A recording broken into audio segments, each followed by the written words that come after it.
Hello, trading friends, and welcome back to Forex Focus, brought to you by IG. Taking a close look at the Australian dollar, as in recent trade, it's been moving through some recent lows, crashing under 65 cents once again against USD. We'll take a look at that price action as well as economic data both in the US and Australia, as well as a little Chinese stock price action, and fold that into today's conversation. But first, let's start with the Forex pairs price action. As you can see here, just when you thought it was safe, Aussie bounces back from its lows year to date, near 64.5, is able to climb back above 65 and 66. It's starting to near, and then moving lower again the last 2 or 3 days in a row, and now trading under 65 cents once again and eyeing those year-to-date lows,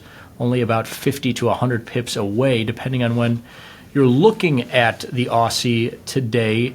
And bringing in more historical price action, you can see that this range of 62 to 65 has been the low for the last year or so of trading.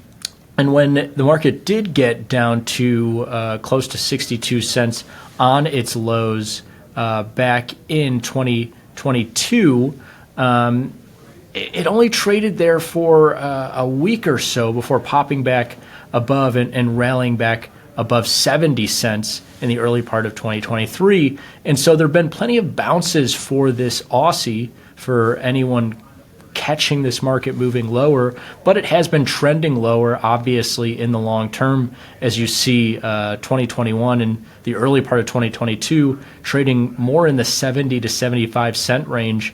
And here in 2024, not really getting very close to 70 cents. The high has really been 66, 67, 68 cents in there. And so a lot of people wondering where this market could be going next. Are they going to try to bring it down to those lows that we're now only a couple hundred pips away from? Or will this be the point, again, breaking 65 cents here? Another reason for a bounce in Aussie off of this level before it gets to 64, 63, and on to 62. We'll see. What a lot of people will be monitoring closely, a couple of things. And first, let's start with the U.S. data that's been pushing this U.S. dollar higher. Really, in recent trade, actually, let's just call it broadly in 2024.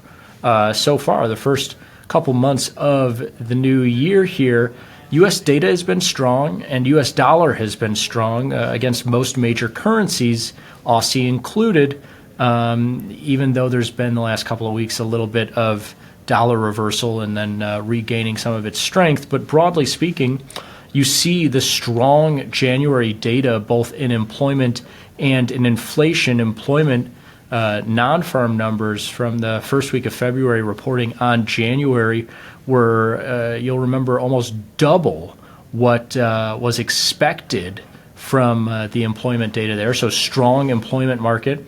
And inflation, you might say, well, high inflation, is that strong for the U.S.?